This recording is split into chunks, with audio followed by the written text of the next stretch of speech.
Косынку спасаем его. Приехали, дорогой, потерпи маленько. Сумка там, да, в машине? Сейчас, Держись, вытащим тебя. братец. Главное, не расслабляйся. Все хорошо, мы здесь уже.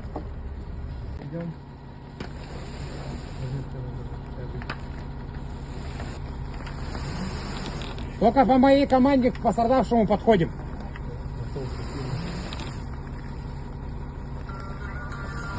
Вот так. Коля, руки высвободи. Да. Руку давай.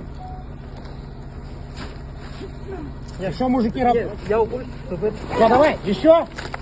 И еще. Все. Все, треногу убираем. Веревку ослабляй. Все, мы...